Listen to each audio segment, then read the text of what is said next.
Assalamualaikum warahmatullahi wabarakatuh. Hari ini adalah pertemuan kedua mata kuliah proses perlakuan panas atau heat treatment. Nah, di pertemuan kedua ini kita akan membahas mengenai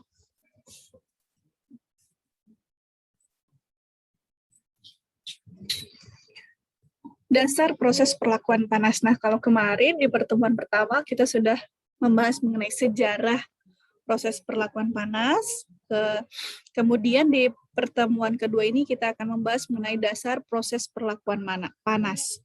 Nah, apa saja isi dari dasar proses perlakuan panas? Yang pertama adalah kita akan membahas mengenai sifat mekanik material, kemudian struktur kristal, dan pengaruh unsur paduan. Nah, sebetulnya sifat mekanik material dan juga struktur kristal sudah dipelajari pada mata kuliah transformasi fasa.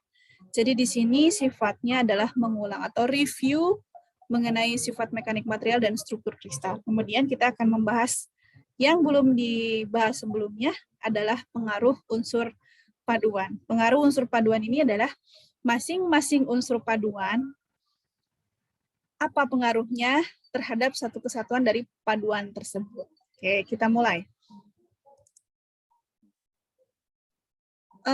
Anda bisa membaca analisis capaian pembelajaran pada rangkaian RPS atau rencana pembelajaran semester yang sudah saya buat.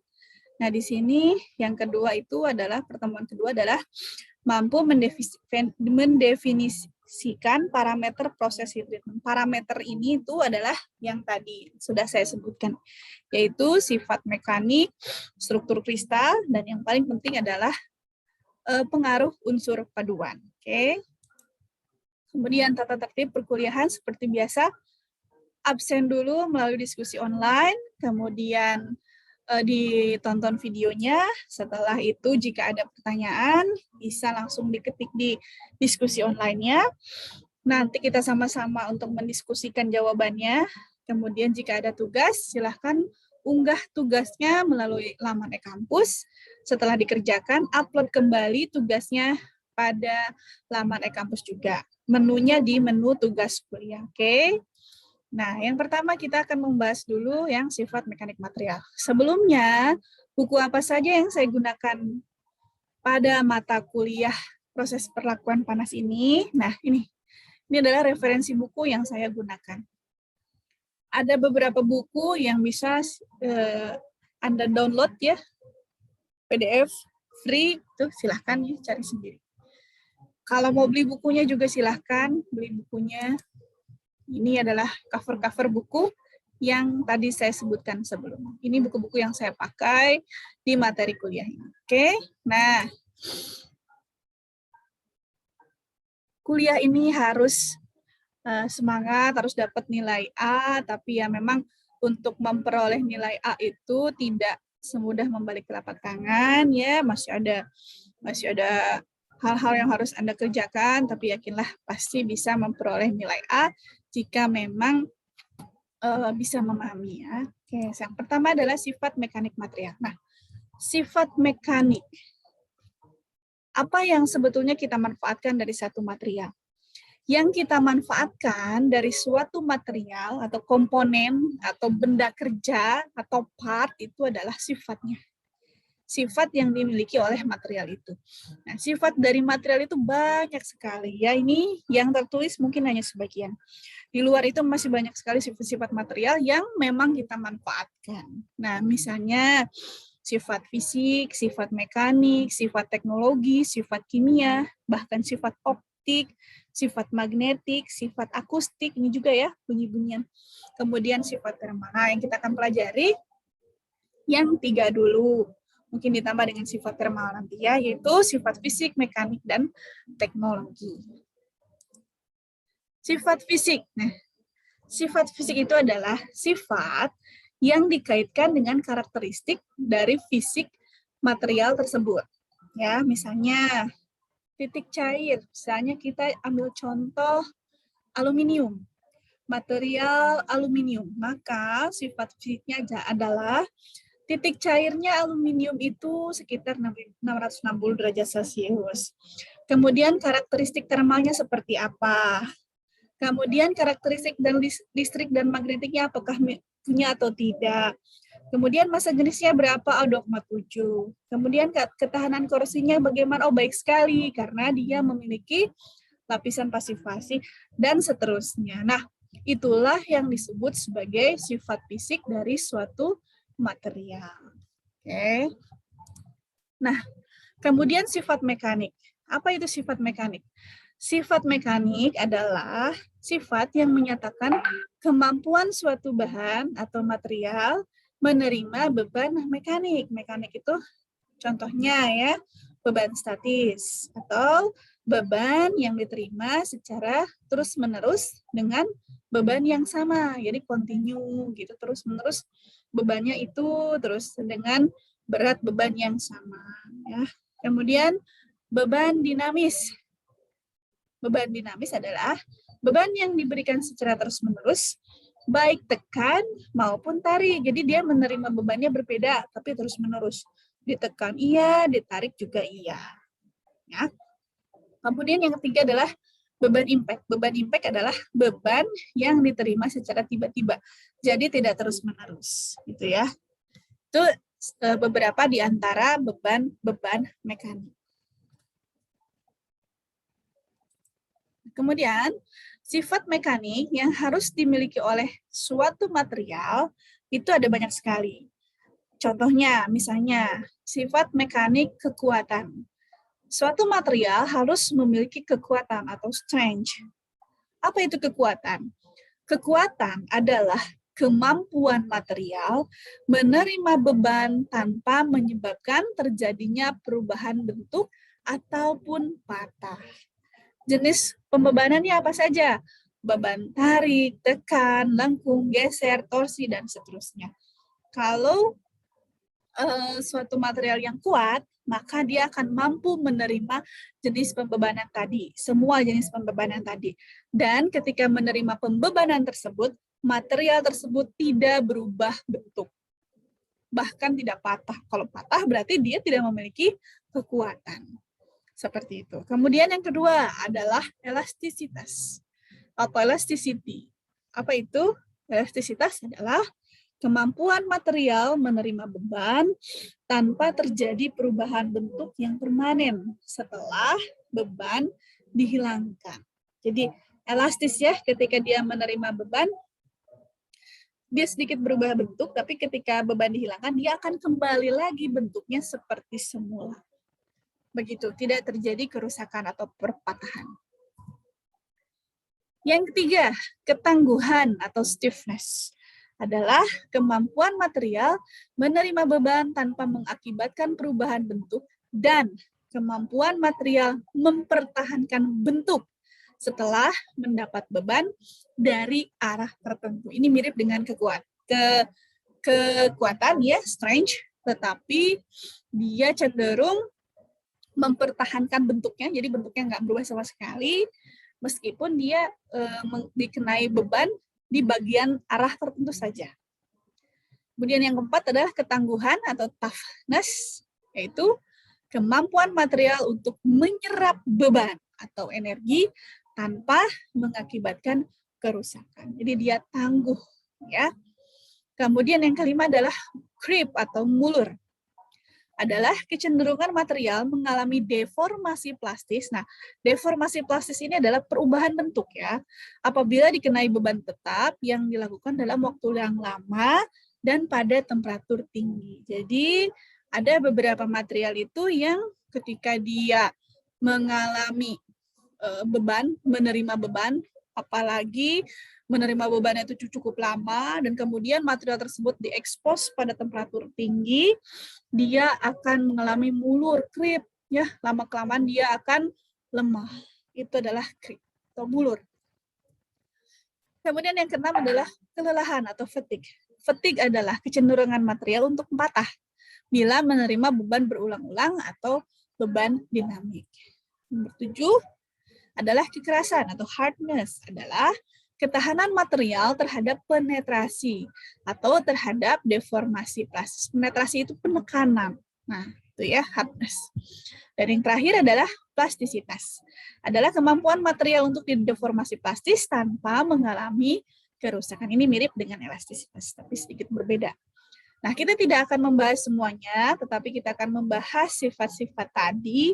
Nah, ini ya, yang sifat mekanik yang langsung berhubungan dengan proses perlakuan panas. Di antaranya, yang pertama adalah kekuatan atau strength.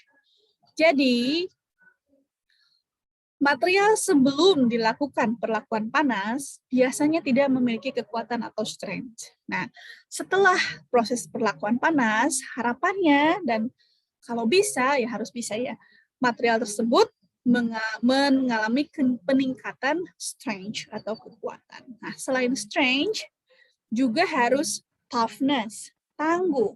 Jadi, yang pertama strength, yang kedua adalah toughness atau tangguh. Ya. Dan yang tiga adalah hardness, kekerasan. Ya, jadi ada 3 sifat mekanik yang harus dimiliki oleh suatu material atau komponen atau part atau benda kerja setelah proses perlakuan panas, yaitu kekuatan atau strength, ketangguhan atau toughness, dan yang terakhir adalah kekerasan atau hardness. Begitu ya, jadi sifat-sifat mekanik itulah yang merupakan sifat mekanik yang diinginkan. Diharapkan setelah atau dibutuhkan ya, kan kemarin udah saya ceritakan ya, jangan yang diinginkan atau yang diharapkan, tapi yang dibutuhkan. Karena Tuhan memberikan apa yang kita butuhkan, bukan apa yang kita inginkan. Oke, jadi yang dibutuhkan itu adalah 3 sifat mekanik tadi, terutama yang digunakan dalam proses perlakuan panas ya. Oke, kembali ke sifat mekanik. Hampir seluruh sifat mekanik material ya yang tadi ada 8, terutama kekuatan, keuletan, kegetasan, ketangguhan, elasticity dan plasticity pada suatu material akan mudah difahami melalui proses yang namanya tensile test atau uji tarik. Dan bahkan dari hasil uji tarik tersebut, kita dapat mengetahui nilai kekerasannya atau HB, ya, hardness Dinel. Di sini dia bisa dikonversi nilai kekerasan menjadi nilai uji tarik atau tensile test bisa dikonversi ke nilai kekerasan dari suatu material tersebut menggunakan suatu rumus. Gitu ya. Jadi semua sifat-sifat mekanik tadi bisa kita pelajari dengan mudah kalau kita sudah paham mengenai proses uji tarik atau tensile test. Gitu ya. Ada yang belum mengerti mengenai uji tarik harusnya sudah mengerti karena ini sudah dibahas dalam mata kuliah sebelumnya yaitu mata kuliah material teknik ya. Bahkan dalam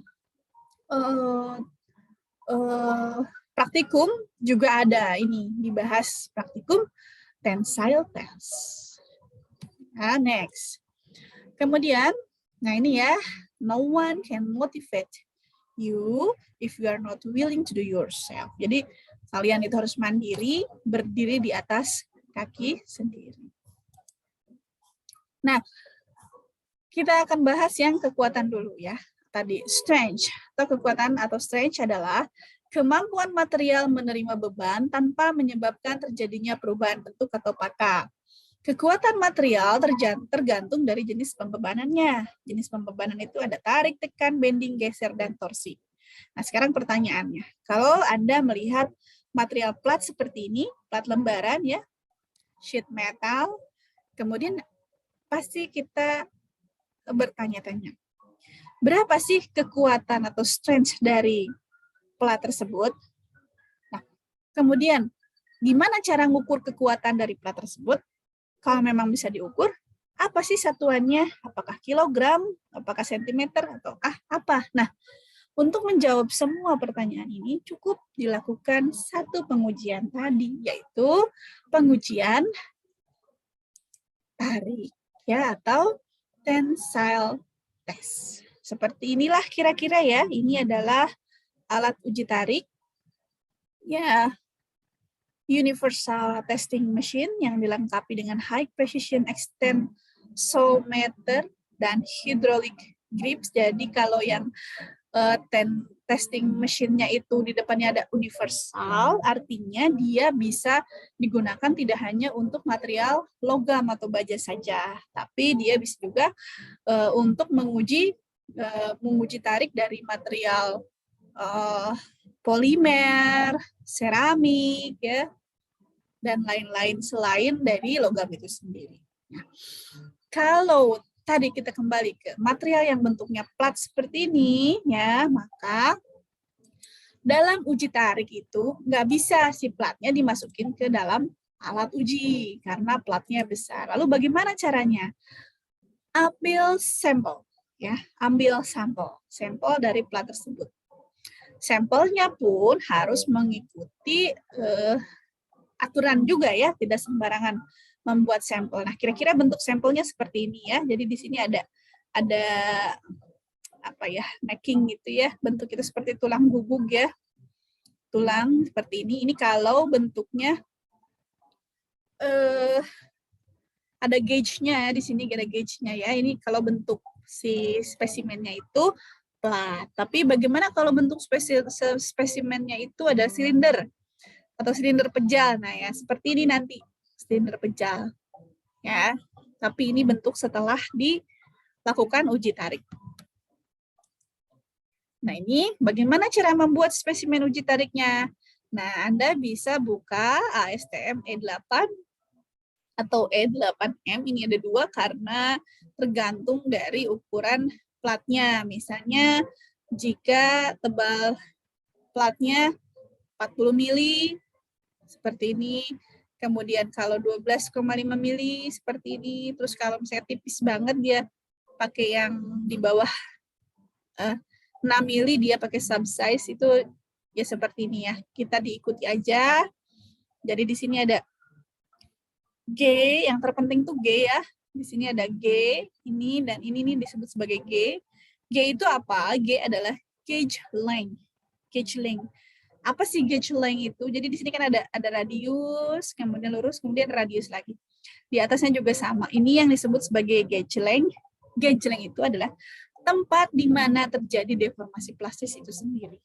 Ya, jadi ketika ini ditarik ke kiri, ini ditarik ke kanan, ya, diuji tarik, atau biasanya kalau di mesin ujinya diberdiriin, ya, tarik ke atas dan tarik ke bawah, maka akan terjadi deformasi plastis di wilayah gauge length ini. Maka bikinnya juga nggak sembarangan. Ini radiusnya harus tepat, ya, ini juga radiusnya harus tepat, karena disinilah terjadi perubahan bentuk. Nanti di sini jika dia materialnya ulet, maka dia akan mengalami necking, ya, mengecil kemudian putus. Tapi jika dia materialnya getas, maka dia tidak akan mengalami necking, langsung di sini dia akan putus. Begitu cara kasat mata kita melihat perbedaan antara material yang ulet dan yang getas. Seperti itu, ya. Oke, kita masuk ke yang sifat elastisitas dan plastisitas. Nah, ini merupakan karakter dari deformasi. Jadi, elastis versus plastis. Nah, kalau yang elastis itu cause when a material is compressed, bend, or stretch, similar to stretching a rubber band by pulling on the end. Nah, seperti ibaratnya elastis itu seperti narik karet gelang, ya. Kalau ketika ditarik dia memanjang, kemudian ketika tidak ditarik dia akan kembali ke bentuk semula. Nah, kalau yang plastis itu cause when a material is permanently deformed, similar to pulling a rubber band until it actually breaks.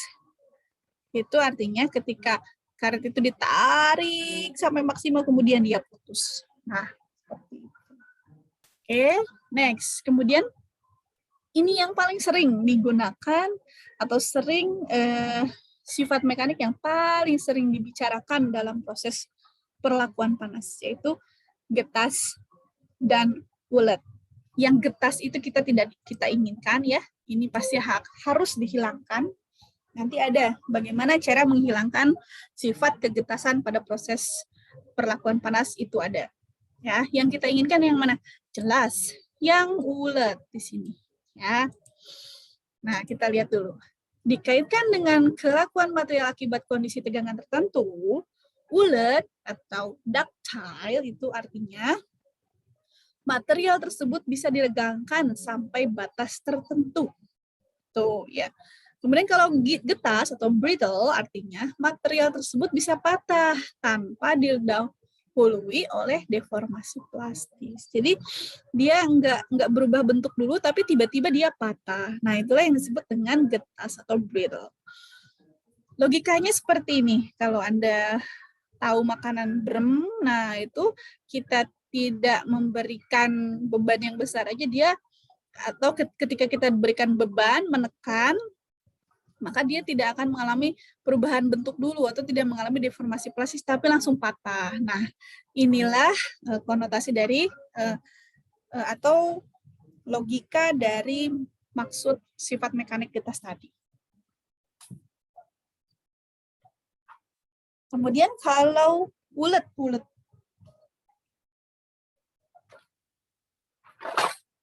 itu contohnya seperti dodol. Jadi ketika ditarik, dia akan mengalami deformasi plastis dulu, ya. Deformasi plastis dulu sampai batas tertentu, baru nanti dia akan patah. Itu adalah ductile atau bulat. Ya. Next, sifat mekanik apa lagi? Nah, sifat mekanik selanjutnya adalah kekerasan. Yang dimana sifat mekanik inilah yang paling banyak, lebih banyak dibicarakan daripada tadi ya, yang toughness tadi, yaitu kekerasan. Jadi di sini kalau kita membahas mengenai proses perlakuan panas, pada ujungnya, ya pada akhirnya, biasanya yang dibicarakan atau tujuannya itu adalah kekerasan, atau nilai kekerasan, atau hardness. Nah, gitu ya. Nah, kalau di dunia industri, khususnya di industri otomotif, ya.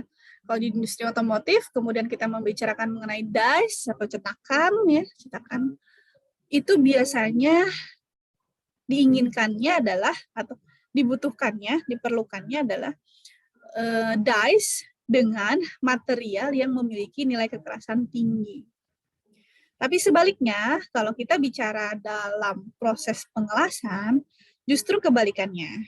Material after welding, setelah proses pengelasan, itu tidak boleh memiliki nilai kekerasan yang tinggi. Jadi kebalikannya, kalau di welding, diusahakan sebagaimana mungkin jangan sampai memiliki nilai kekerasan yang tinggi. Tapi kalau sebaliknya di dunia industri, terutama dalam pembuatan dies, justru nilai kekerasanlah yang harus tinggi gitu. Kemudian apa bedanya? Kenapa harus begitu? Nanti kita jawab itu ya. Nah, kekerasan atau hardness merupakan ketahanan material terhadap penetrasi atau terhadap deformasi plastik atau perubahan bentuk. Nah, kekerasan suatu material dapat diketahui dengan melakukan uji kekerasan. Kalau tadi uji tarik, sekarang uji kekerasan atau hardness test. Bisa nggak kita memperoleh nilai kekerasan dari uji tarik? Bisa juga, nanti dikonversi. Tapi nanti hasilnya satuannya itu adalah hardness Fresnel, ya.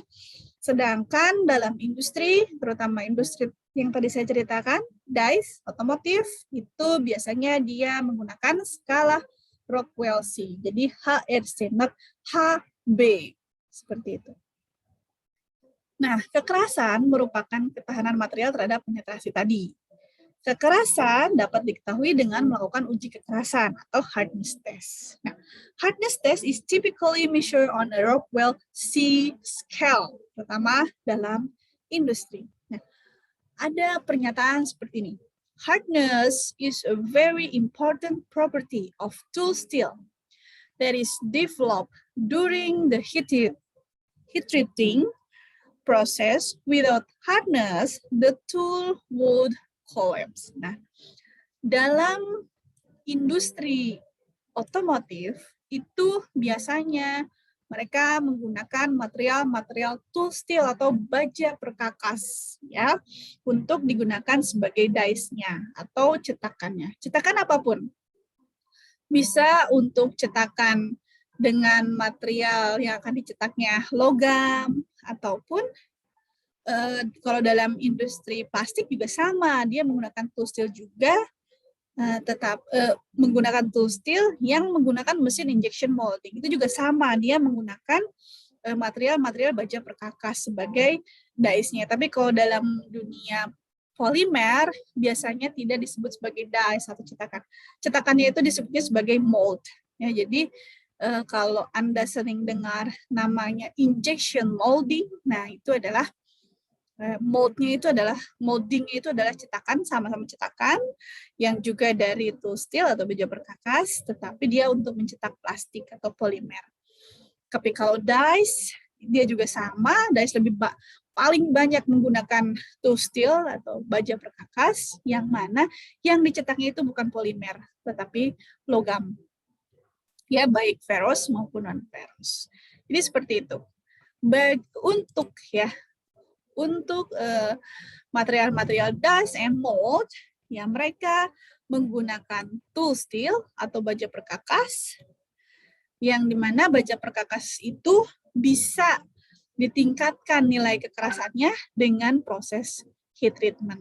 Ya, kalau tidak dilakukan proses heat treatment, maka dia tidak akan memiliki kekerasan. Ketika dia tidak memiliki kekerasan, maka dies atau mold tersebut akan collapse, ya. Jadi pada dunia industri terutama otomotif, heat treating process without hardness itu sia-sia saja. Jadi kalau beli baja perkakas kemudian diproses di machining, tapi kalau tidak dilakukan proses heat treatment, maka dies atau mold tersebut ya akan rusak, ya pecah gitu. Jadi pastilah kalau di dunia dies and mold, proses akhirnya itu adalah proses heat treatment dengan tujuan untuk meningkatkan nilai kekerasannya. Seperti itu, ya. Berbalik dengan proses welding, oke, kebalikan.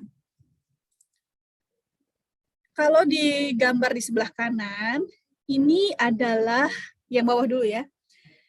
Ini adalah gambar indenter. Indenter itu adalah penekan. Kita lihat indenter itu posisinya ada di sini, di atas. Nanti dia akan menekan material yang akan diukur nilai kekerasannya. Nah, indenter yang digunakan ini adalah diamond.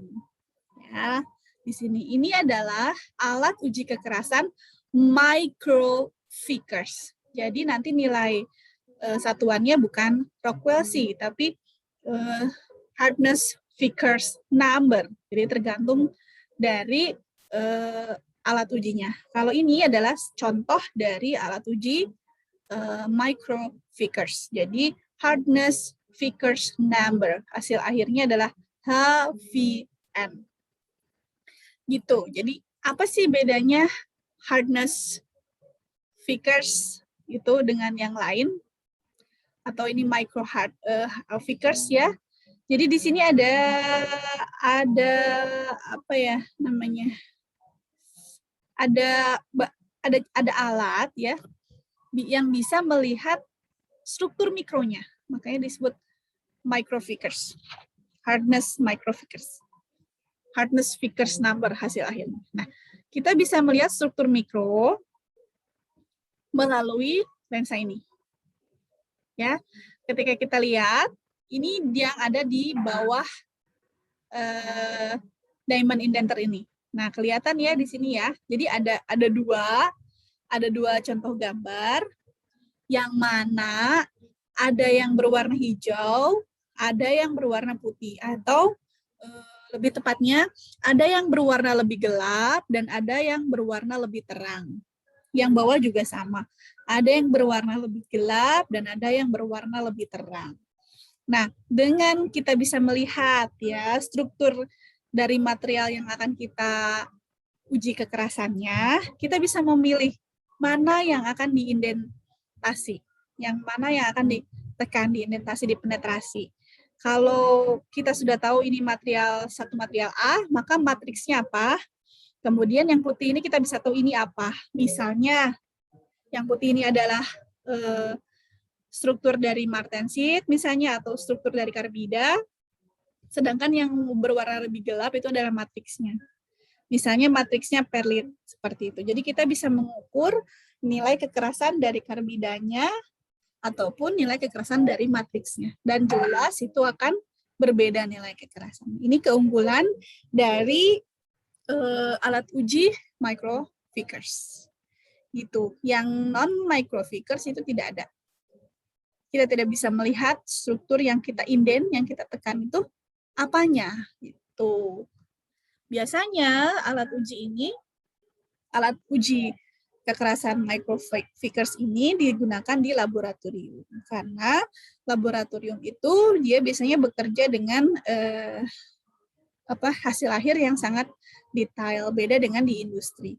Industri cenderung tidak menggunakan microfigures, ya. Jadi industri cenderung menggunakan Rockwell C karena lebih mudah penggunaannya, ya. Kemudian cepat, ya, dan ada yang portable. Jadi si alat Rockwell C itu bisa dibawa kemana-mana, gitu. Sedangkan yang ini adalah skala laboratorium, yang dimana kita harus benar-benar spesifik, ya, benar-benar teliti dengan nilai kekerasan yang dihasilkan ketika kita melakukan proses research atau penelitian. Gitu. Oke, kita lanjutkan lagi. Oh ya, alat uji ini ada di ITB, ini punya ITB ya. Saat itu saya melakukan penelitian mengukur nilai kekerasan di sana. Next, sifat teknologi. Nah, sifat teknologi adalah sifat yang dikaitkan dengan kemudahan material untuk diproses atau dimanufaktur. Berdasarkan sifat ini, maka dikenallah istilah mampu mesin atau ketermesinan atau machinability. Maksudnya di sini mampu mesin itu isi material atau benda kerja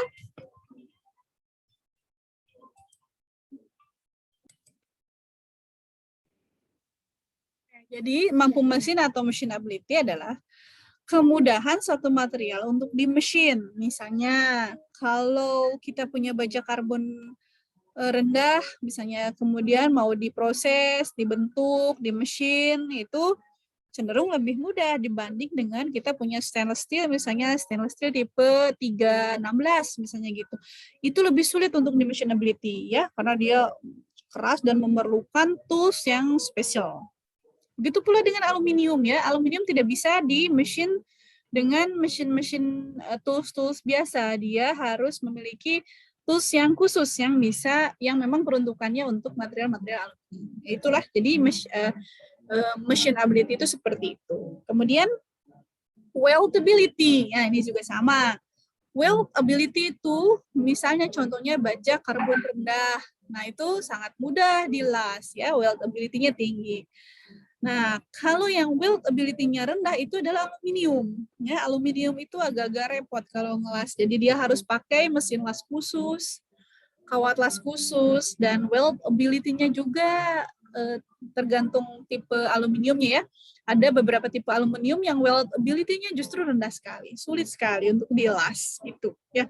Aluminium itu kan kodifikasinya ada 7, ya, dan lain-lain juga. Nah, tidak semua ketujuh tipe aluminium itu memang weldability. Ada beberapa jenis aluminium yang weldability-nya rendah sekali, sulit untuk dilas. Kemudian mampu bentuk atau keterbentukan atau formability. Nah, ini biasanya dihubungkan dengan proses shaping atau bending, ya, atau mesin press atau deep drawing. Nah, itu. Jadi ada beberapa material yang kalau di deep drawing itu dia bagus hasilnya, tapi ketika di deep drawing itu kalau misalnya dibentuknya kotak itu pada ujung-ujungnya itu dia robek gitu. Itu adalah keterbentukan atau formability. Kemudian yang terakhir adalah keterbentukan kemampucoran, castability. Nah, castability itu tidak semua material yang kalau di casting itu hasilnya bagus, ya. Ada beberapa material yang kalau di casting juga dia tidak bisa mengisi bagian-bagian yang sulit. Nah, itu disebut sebagai castability, kemampucoran. Oke, ini kita lihat contohnya. Nah, yang kiri ini adalah proses forging, pembentukan dengan ditempa ya, diproses dibentuk untuk jadi satu shape-nya itu di forging, ditempa dan dipanaskan. Ada yang disebut dengan bending. Nah, ini di bending ya, dibengkokkan, dilengkungkan, di bending. Nah, ini juga salah satu sifat dari formability, mampu bentuk. Jadi kalau materialnya itu kurang bagus, ketika dia di bending, maka di sini dia akan mengalami robekan di sini. Nah, ini casting ya, kemampu coran. Kemudian welding, dan yang terakhir ini adalah machining ya, proses machining. Nah, mengapa logam bisa bersifat seperti itu? Secara umum, sifat logam tercermin dari atom-atom penyusunnya, dan sifatnya sudah tercermin melalui tabel periodik. Nah, maksud di sini, mengapa logam bisa bersifat seperti itu? Sifat seperti itu adalah sifat-sifat yang tadi. Kenapa kok ada material yang machine ability bagus, tapi ada juga yang machine ability-nya nggak bagus. Ada yang weld ability-nya tinggi, tapi ada juga yang weld ability-nya rendah. Nah, itu yang dimaksud dengan mengapa logam bersifat seperti itu. Jadi, logam-logam bisa bersifat seperti itu karena tercermin dari atom-atom penyusun logam tersebut. Dan sifatnya sudah tercermin melalui tabel periodik. Nah, kalau Anda sudah lupa, buka lagi tabel periodiknya. Contohnya, ya. Jadi di sini adalah tabel periodik di mana angka-angka yang ada di sini itu mengandung arti. Ya, tidak perlu dibahas lagi karena ini sudah dibahas dari zaman SMP SMA ya, periodik, tabel periodik dari kimia. Kita akan review sedikit saja. Nah, jadi berdasarkan tabel periodik tersebut, sifat logam dapat diketahui melalui struktur atomnya berdasarkan teori dari atom Bohr. Ya, bahwa atom terdiri dari inti, yaitu proton dan neutron, serta elektron, dan sifatnya netral, tetapi tidak stabil. Atom yang stabil memiliki konfigurasi seperti gas mulia. Dan selama ini kalau kita ketemu logam, ya jelas dia tidak stabil ya. Nah, logam-logam yang terletak pada kolom transisi untuk menjadi stabil memerlukan elektron-elektron dari atom sejenis atau atom yang lain, sehingga dia bisa membentuk konfigurasi elektron seperti gas mulia. Jadi logam-logam itu ya nggak berdiri sendirian gitu. Jadi dia di alam pun dia nggak, misalnya contohnya baja nih. Baja itu kan Fe, Fe3C misalnya, atau ada C-nya. Nah, dia tuh di alam itu nggak Fe doang gitu ya. Atau besi itu tidak Fe doang. Pasti dia berikatan dengan yang lainnya, elektron-elektron lain, misalnya FeO, kita seperti itu, tidak Fe sendirian ya. Nah, oleh karena itu muncullah istilah klaster atom atau molekul yang secara ilmiah membentuk ikatan atom atau disebut dengan atomic bonding yang didefinisikan sebagai ikatan primer atau kuat dan ikatan lemah atau sekunder. Dan dalam berbagai tingkat keadaan akan membentuk susunan atom.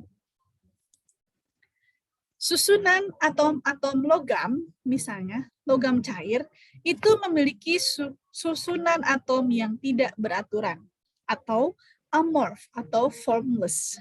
Ya, pasti dia mengikuti bentuknya. Kalau misalnya ini hubungannya tuh dengan casting, proses pengecoran. Jadi kalau misalnya ngecor blok mesin, ya maka dia ketika cair dia akan mengikuti blok mesinnya atau amorph, formless ya.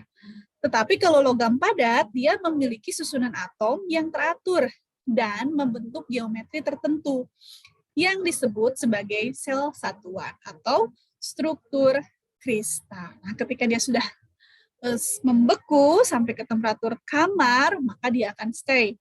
Misalnya bentuk castingnya atau bentuk cetakannya itu blok mesin, ya sudah ketika dia padat, maka susunan atomnya akan teratur dan membentuk geometri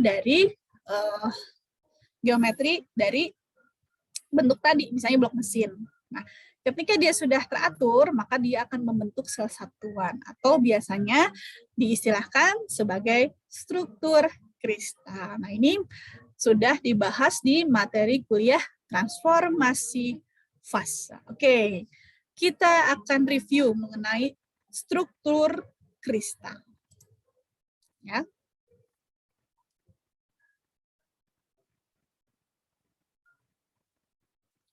Jadi, struktur kristal adalah susunan atom yang teratur dan terkecil di dalam ruang, dan umumnya disebut sebagai sel satuan. Sehingga logam dalam keadaan padat tersusun oleh susunan kristal-kristal atau susunan sel satuan yang teratur. Padat ya, itu kalau padat. Nah, kita lihat. Dalam 3 dimensi dapat digambarkan sebagai berikut. Susunan atom terkecil dalam ruang, sel satuan atau struktur kristal. Yang pertama contohnya adalah simple cubic. Ya, jadi bentuk sel satuannya seperti ini. Struktur kristalnya ini adalah kubik. Tetapi logam, semua logam tidak ada yang memiliki sel satuan simple cubic ya. Tidak ada, ini contoh saja. Nah, seperti ini saya tidak akan bahas karena sudah dibahas di mata kuliah transformasi fase, ini hanya review saja.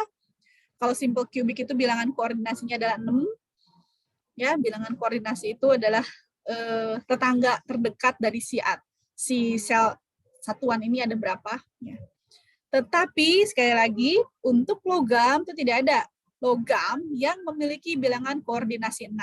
Semua logam memiliki bilangan koordinasi ada 2. Kalau tidak 8 pasti 12. Kalau tidak 12 pasti 8. Itu adalah salah satu ciri dari logam. Kalau bilangan koordinasinya tidak 8 atau tidak 12, maka dipastikan dia bukan logam. Oke, lanjut ya. Kemudian kalau seperti itu, jenis-jenis struktur kristal yang memiliki bilangan koordinasi 8 atau 12 itu ada 3. Yang pertama adalah BCC atau Body Center Cubic. Ini saya jarang pakai bahasa Indonesianya ya karena agak jarang dipakai juga dan agak membingungkan nanti. Jadi kita pakai istilah BCC atau Body Center Cubic, di mana bilangan koordinasinya adalah 8. Yang kedua adalah Face Center Cubic atau FCC, di mana bilangan koordinasinya adalah 12. Dan yang terakhir adalah Hexagonal Close Pack atau HCP, di mana bilangan koordinasinya adalah 12. Nah ini jadi kalau logam itu, kalau nggak BCC, FCC, kalau nggak FCC ya HCP. Yaitu aja di antara 3 ini, di mana bilangan koordinasinya kalau nggak 8 adalah 12. Oke, ini adalah BCC. Ya, nah apa saja sih logam-logam ya, unsur-unsur yang struktur kristalnya BCC? Contohnya chromium, ada iron atau Fe, tetapi dengan catatan ya, dengan catatan. Fe memiliki struktur kristal BCC ketika dia ada di bawah temperatur 910 derajat Celcius. Di atas 910 derajat Celcius, struktur kristalnya atau sel satuannya bukan BCC lagi. Oke. Kemudian apa lagi? Chromium, iron, molybdenum, tungsten, dan ini titanium. Titanium pun sama, di atas temperatur, ini above, di atas ya, di atas temperatur 885 derajat Celcius, maka struktur kristalnya adalah BCC. Tapi di bawah 885 derajat Celcius sudah bukan BCC lagi. Nah, logam-logam yang seperti ini, titanium dan iron, itu bisa disebut sebagai logam yang allotriomorph atau polimorf. Apa itu? Nanti kita bahas. Ini adalah bidang geser. Bidang geser merupakan tempat berpindahnya atom-atom, misalnya pada saat logam mengalami proses pembentukan atau forming, atau pada saat masanya berubah. Jadi ketika dia mengalami proses pembentukan, forming, forging, dan lain-lain, atau rolling, ya, cold rolling, hot rolling, itu dia mengalami pergeseran, berpindah gitu atomnya. Nah, atomnya pindahnya lewat mana? Lewat bidang geser ini. Bidang gesernya itu tidak sama, tergantung dari struktur kristalnya. Gitu. Nah, contohnya cold rolling of sheets. Jadi jika kalau Anda tahu baja lembaran yang selama ini kita lihat, ya, biasanya sih baja lembaran itu paling kalau orang umum itu dia lihatnya itu ketika dia naik bis kota. Bis kota Damri itu zaman dulu lantainya itu adalah pakai plat baja.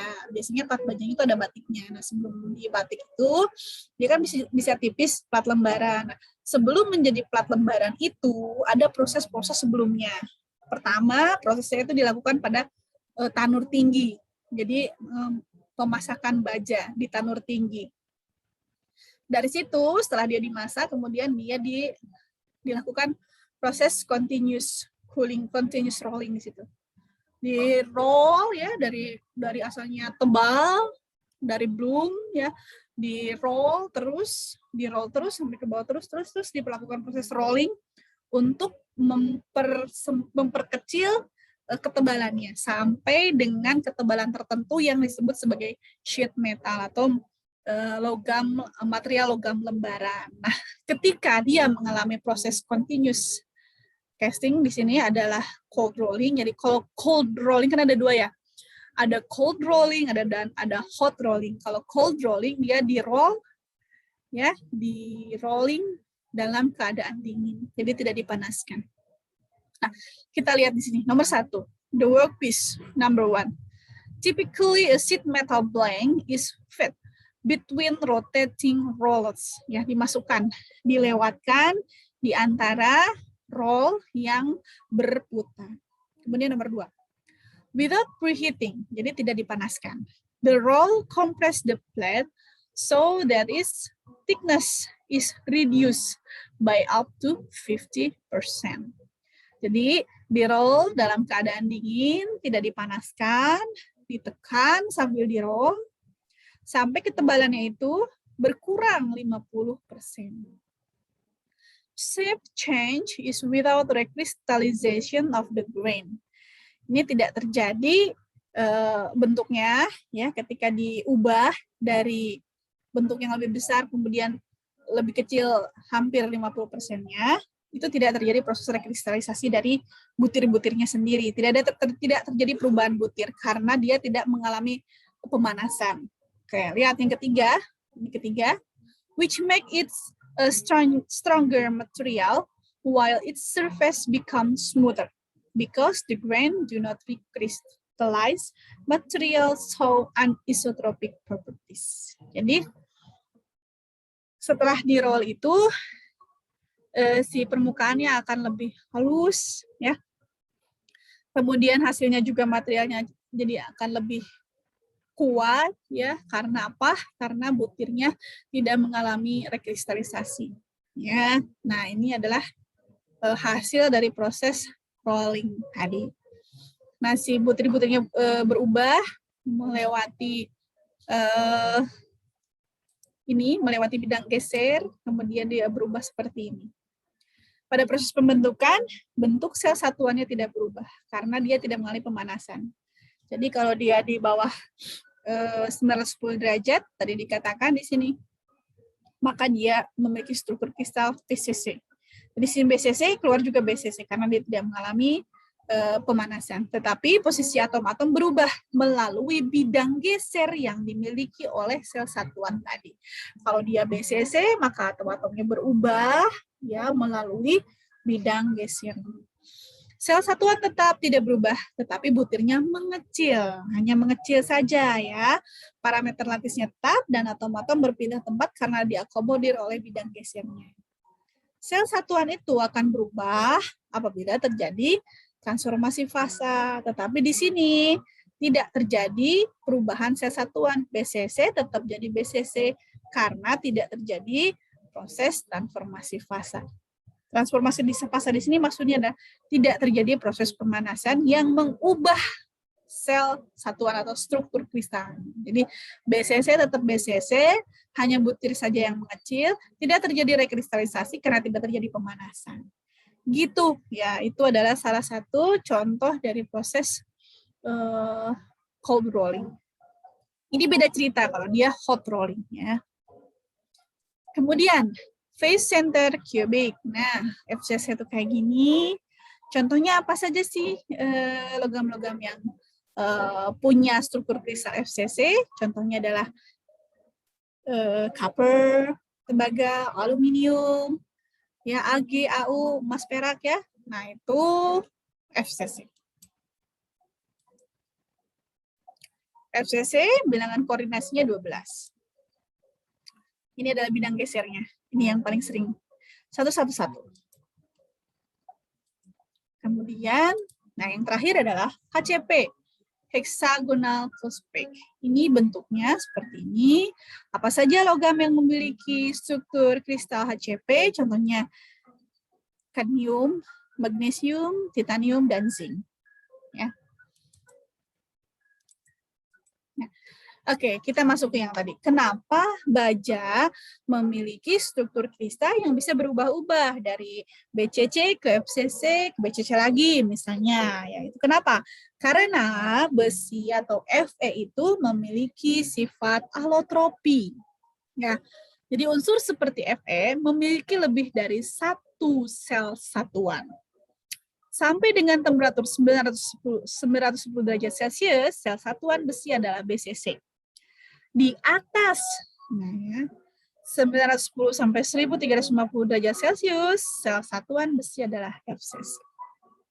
Kemudian di atas 1350 sampai dengan titik cairnya, ya, dia balik lagi menjadi BCC. Nah, unsur seperti besi tersebut disebut sebagai politropi atau polymorphism. Tetapi karena perubahannya terjadi secara reversible itu bolak-balik, maka biasanya disebut sebagai allotropi. Nah, unsur lain yang memiliki sifat allotropi seperti Fe itu adalah titanium. Jadi pada temperatur di bawah 885 derajat Celcius, sel satuan titanium adalah HCP. Sedangkan di atas 885 derajat Celcius, sel satuan titanium adalah BCC. Ada dua ya, HCP dan BCC. Nah, seperti ini tabelnya. Jadi, two or more distinct crystal structure for the same material, allotropy or polymorphism. Contohnya adalah titanium, kemudian ada carbon, diamond, and graphite. Nah, saya memberi tugas sebetulnya. Ketiga ini ada hubungannya.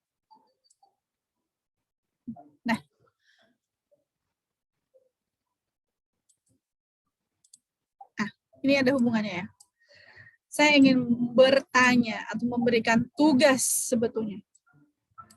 Apa hubungan antara karbon, diamond, and graphite? Jadi ketiga ini dia memiliki satu diagram fasa. Nah, pasti Anda cari, kemudian Anda jawab. Apa hubungan antara karbon, diamond, dan graphite? Saya memberikan clue bahwa diamond itu terbentuk dari karbon. Ya. Oke, next. Jadi, nah seperti ini. Jadi kalau si Fe itu dia berada di bawah 910 derajat Celcius, maka dia BCC. Di atas itu dia FCC. Di atasnya lagi sampai dia mencair ya, itu BCC. Mudahnya begini, kalau kita bermain di proses perlakuan panas, maka struktur kristal yang pertama kita amati itu adalah di bagian sini, di struktur kristal FCC. Karena proses perlakuan panas biasanya berada atau bekerja di temperatur 1000. Saya tuliskan di sini ya. 1000 sampai dengan 1050 lah degree Celcius ya. Nah, perlakuan panas itu biasanya bermain di temperatur ini. Tidak di bawahnya, tidak juga di atasnya. Jadi kenapa di temperatur 1000 dan 1050? Karena temperatur ini merupakan temperatur austenite di sini. Ini austenite ya, austenite. Anda buka lagi diagram fasa. proses perlakuan panas itu bermain di area austenite sini. Nah, austenite setiap material itu kan berbeda-beda. Tapi kalau kita bicara tentang baja karbon, kemudian baja perkakas atau tool steel, dia berada di temperatur ini 1000 sampai 1050 derajat Celcius. Dan fasanya adalah austenite. Gitu, itu kalau kita berbicara mengenai proses perlakuan panas. Tapi kalau kita berbicara mengenai proses casting, ya, casting pengecoran, kita tidak bermain di FCC atau austenite, tapi kita bermain di BCC, ya, di delta.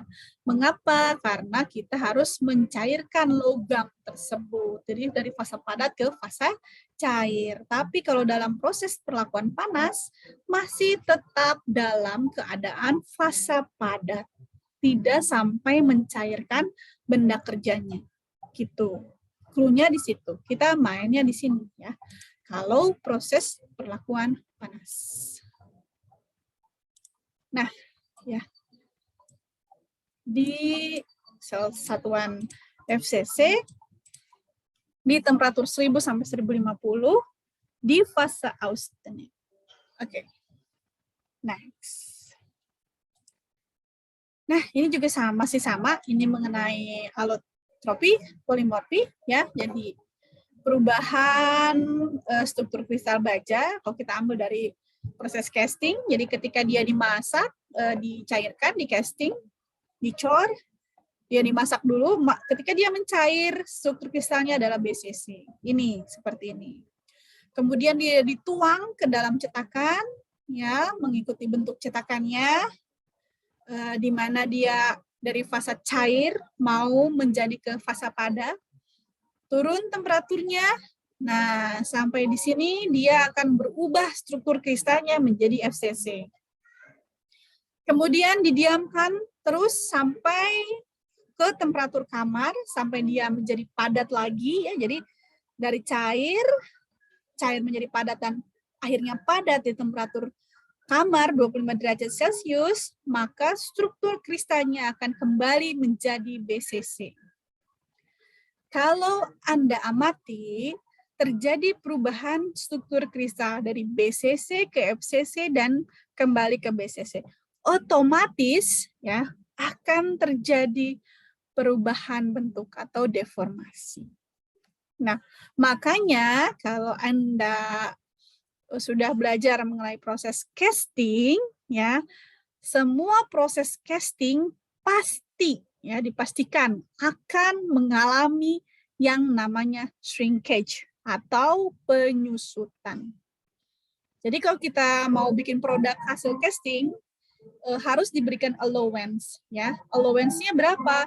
Tergantung dari bentuk atau benda kerja yang ingin dibuat, itu harus diberikan allowance. Kenapa diberikan allowance? Karena pasti allowance tahu, ya, kelebihan ukuran yang ditambahkan.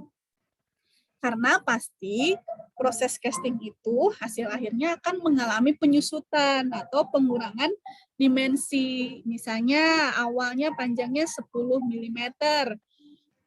Kemudian setelah dia dingin, ya, temperatur kamar, maka dia akan berkurang, misalnya jadi 9,8 mm. Gitu. Jadi harus diberikan allowance. Kalau orang-orang pengecoran atau casting itu sudah paham dengan hal-hal tersebut, gitu. Nah, mengapa penyusutan itu terjadi? Ya ini teorinya, ya. Karena si material tersebut mengalami perubahan sel satuan atau struktur kristal. Paham, ya, sampai di sini, ya, kenapa? Sama di proses perlakuan panas pun seperti itu. Ya, jadi ada beberapa bentuk komponen yang kalau misalnya dia dilakukan proses perlakuan panas, dia akan mengalami deformasi karena terjadinya perubahan sel satuan atau struktur kristal karena si baja tersebut memiliki sifat allotriomorf atau polimorfi. Itu salah satunya kalau di proses perlakuan panas adalah ketika kita melakukan heat treatment pada pisau-pisau yang panjang, ya. Seringkali dia mengalami deformasi. Bentuk deformasinya adalah bending atau melengkung, ya. Oke, saya teruskan. Nah, perubahan sel satuan termasuk juga ke dalam proses transformasi fasa. Ya, kalau sudah lulus di mata kuliah transformasi fasa pasti sudah paham mengenai ini. Ya, mengapa perubahan sel satuan termasuk juga ke dalam proses transformasi fasa? Karena setiap transformasi fasa selalu diiringi dengan perubahan volume atau delta V. Semuanya ya, di pengecoran atau casting pasti mengalami perubahan volume karena terjadi transformasi fasa, sel satuannya berubah. Begitu pula pada proses perlakuan panas. Karena perlakuan panas sendiri, saya balik ke sini, terjadi perubahan sel satuan dari FCC ketika dia dilakukan heat treatment atau perlakuan panas, dia ada di fase FCC. Tapi ketika dia sudah dingin sampai ke temperatur kamar, dia kembali menjadi FBCC. Maka pasti dia akan melalui transformasi fasa, mengalami transformasi fasa, maka ketika dia mengalami transformasi fasa, maka pasti dia akan mengalami perubahan volume. Ya, tetapi perubahan volume di sini atau delta V di sini ada yang terlihat dan ada yang tidak terlihat, itu ya. Yang terlihat jelas kalau dalam proses perlakuan panas adalah pada material-material yang krusial, contohnya material yang panjang, dia akan bending. Kemudian material yang bentuknya rumit, misalnya di situ ada radius atau ada sudut, pasti di situ dia mengalami perubahan volume. Bisa saja dia menyusut, seperti pada proses casting, bisa juga terjadi retakan, bahkan defect atau kegagalan di situ. Ya, jadi harus hati-hati. Nah, kalau pada proses pengecoran tadi kan dari cair ke padat. Nah, kalau dalam proses welding kebalikan ya, dari padat ke cair baru nanti ke padat lagi. Nah, kalau pada welding pada daerah HAZ itu ketika terjadi proses welding dari fase padat ke satu fase padat lain, maksudnya di sini dari padat terus di welding jadi cair, kemudian didiemin jadi padat lagi. Nah, pasti terjadi distorsi. Ya, distorsi diakibatkan ketika dia dipanaskan di proses welding, dia mengalami auto heat treatment. Jadi dia mengalami proses perlakuan panas dengan tidak sengaja karena memang proses welding itu kan memerlukan temperatur di situ. Maka ketika dia dingin lagi setelah proses welding, maka akan terjadi distorsi, perubahan bentuk. Kadang-kadang kalau weldernya tidak berpengalaman, setelah dilas jadi mengkerut. Nah, itu adalah salah satu dari proses terjadinya distorsi. Gitu ya. Nah, kita kembali ke perlakuan panas. Grafik ini ya. Grafik ini adalah grafik di mana ke kanan adalah temperatur dan ke atas adalah perubahan volume. Jadi di sini terlihat volume change on heating pure iron. Jadi terjadi perubahan volume. Ketika di BCC dipanaskan sampai temperatur 910, volumenya meningkat. Kemudian setelah 910 dia berubah dari BCC ke FCC turun, ya. Volumenya mengkerut, mengecil, tapi ketika sampai ke temperatur 1390 dia akan membesar lagi karena kembali ke BCC. Nah, seperti ini. Jadi grafik inilah yang membuktikan bahwa semua proses transformasi fasa, termasuk proses perlakuan panas, akan selalu diiringi dengan perubahan volume. Jika kita tidak hati-hati, perubahan volume ini bisa terlihat. Misalnya contohnya bending, bahkan jika lebih parah lagi akan terjadi distorsi, kerusakan pada komponen tersebut. Gitu ya. Jadi kalau ada yang terjun nanti ke dunia heat treatment, proses perlakuan panas, misalnya dapat kerjaan pisau-pisau yang panjang-panjang, misalnya pisau sliter, misalnya, atau pisau untuk motong baja, atau pisau untuk motong atap itu ya, atap gelombang itu, kan panjang-panjang, bisa 1 meter, 1,5 meter. Kemudian Anda tidak memberikan perlakuan khusus, masukin aja ke tungku. Heat treatment aja, kemudian dikeluarin. Dipastikan pisau itu keluar pasti akan dalam bentuk yang berubah. Jadi terjadi perubahan volume, dia pasti bending. Ya, jadi oleh karena itu harus dilakukan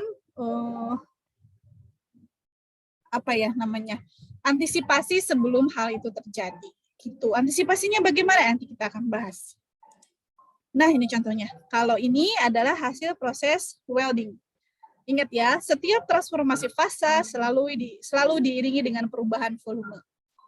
Contohnya ini, bending after welding. Nah, ini dilas. Ini satu plat dengan plat yang lain, kemudian dilas di tengahnya.